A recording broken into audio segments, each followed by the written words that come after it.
আর আমাদের মুখ্যমন্ত্রী কোনো সাধারণ মুখ্যমন্ত্রী নন। আমাদের মুখ্যমন্ত্রী দিল্লিতে যে কোনো দিন ঝড় তুলতে পারেন, বলেছেন গোটা দেশকে নাকি হিলিয়ে দেবেন। আমি জানতে পারছি না পশ্চিমবঙ্গের নিম গাছকে হেলাতে পারবেন কিনা, কিন্তু বলছেন দিল্লি হিলিয়ে দেবেন। কারণ আমাদের মুখ্যমন্ত্রী লন্ডনে রবীন্দ্রনাথ শেক্সপিয়ারের মিটিং করাতে পারেন। আমাদের মুখ্যমন্ত্রী রাকেশ রোশনকে চাঁদে পাঠাতে পারেন। আমাদের মুখ্যমন্ত্রী গান্ধীজির অনশন রবীন্দ্রনাথকে দিয়ে ফলের রস খাইয়ে ভেঙে দিতে পারেন। আমাদের মুখ্যমন্ত্রী ছবি আঁকতে পারেন। আমাদের মুখ্যমন্ত্রী কবিতা লিখতে পারেন। আমাদের মুখ্যমন্ত্রী গীতিকার। আমাদের মুখ্যমন্ত্রী সুরকার। বাপি লাহিড়ী বলে গিয়েছিলেন যে তোমার লেখা গানে এবার আমি সুর দিয়ে গাইব।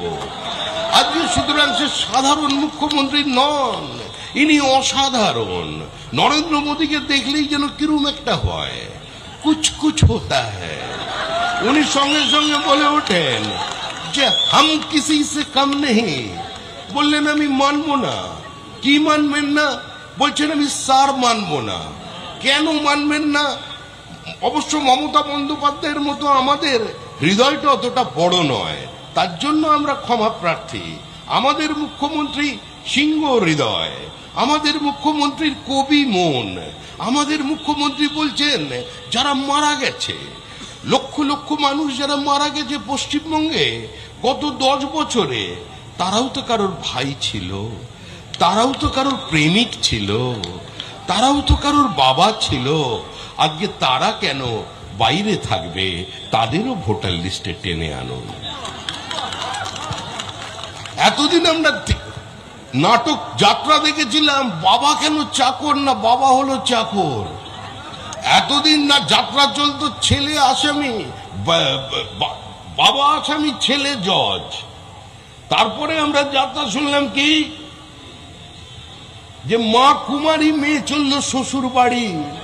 আজকে সব এসআইআর একাকার হয়ে গেছে। বলছে বাবা ভাড়া পাওয়া যাচ্ছে পশ্চিমবঙ্গে, বাবা ভাড়া পাওয়া। এখন নতুন যাত্রাপালা আসছে, শ্বশুর কেন বাবা। ওই শচীন কর্তার গান ছিল না, 6 মাসের এক কি ছিল, 6 মাসের তো 6 মাসের এক কন্যা ছিল, 9 মাসে তার গর্ভ হলো, আর 11 মাসে 3 মাসে তার 11টি, 9 মাসে তার 11 সন্তান। আমরা ভেবে করব কি? আরে মাত্র 2 বছর আগে 3 ছেলের যে বাবা ছিল, আজকে দেখছি 11 ছেলের বাবা। কোন ফর্ম ফিল আপ চলেছে বিএলওদের কাছে?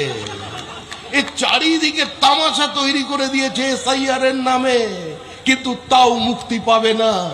তৃণমূল কংগ্রেস যদি মনে করে থাকে বিএলওদের পার্টি অফিসে বসিয়ে রেখে বিএলওদের দিয়ে ফলস ডকুমেন্ট সিস্টেমে আপলোড করিয়ে দিয়ে পঞ্চায়েত অফিস থেকে গোটা এসআইআর ব্যবস্থাকে প্রভাবিত করে, বিএলএদের ভীত সন্ত্রস্ত করে, বিএলএদের গান পয়েন্টে রেখে মহিলা বিএলওর স্বামীর ওপরে প্রাণঘাতী হামলা করে গোটা এসআইআর সিস্টেমকে চেঞ্জ করে দেবেন, ভুল করছেন, মূর্খের স্বর্গে বাস করছেন।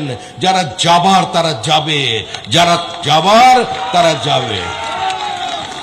মমতা বন্দ্যোপাধ্যায় বলছেন যারা পৃথিবী ছেড়ে চলে গেছে আমি তাদের ভোটার লিস্টে রাখবো। ওরা জগতের মায়া কাটিয়ে গেছে, তো কি হয়েছে?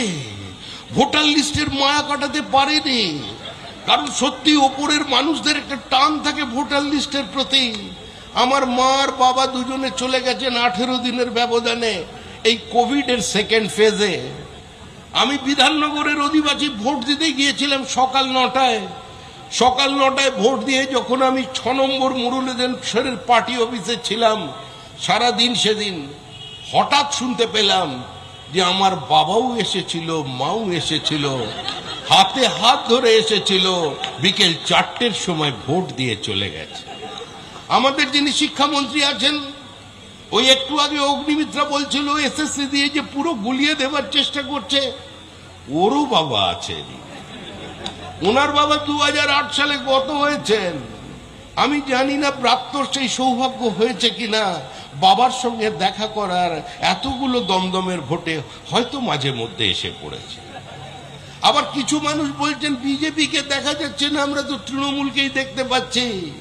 আরে যাকেই দেখুন, আপনি 3 ছেলের বাবাকে 11 ছেলের বাবা বানিয়ে দিন, আপনি শাশুড়িকে মা বানিয়ে দিন, শ্বশুরকে বাবা বানিয়ে দিন, তাও কিন্তু এসআইআর হবে, এসআইআর হচ্ছে।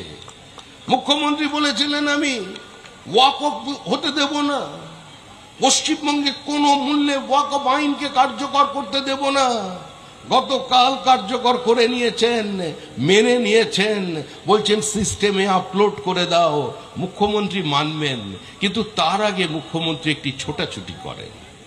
আর বারবার যখন লোকসভার ভোট আসে উনি দিল্লি চলে যেতে চান আমাদের মায়া কাটিয়ে, বারবার বলেন আমি দিল্লি যাব। আবার সর্বভারতীয় তৃণমূল কংগ্রেস, মানে 12 হাত কাঁকুড়ে 13 হাত বিচি, সর্বভারতীয় তৃণমূল কংগ্রেস যেভাবে নাকি তৃণমূল সব ঠিকঠাক করে দেবে। আর আরো কিছু দল আছে যারা কিছু না পেরে নেমে পড়েছে ময়দানে, তারাও বলছে আমরা এসআইআর মানছি, কিন্তু এই ব্যবস্থা মানছি না, এতে তৃণমূলের সুবিধা হচ্ছে। আপনাদের শিল্পাঞ্চলে লাল পতাকার প্রবল জোর ছিল। আমি কাউকে আক্রমণ করতে এখানে আসিনি।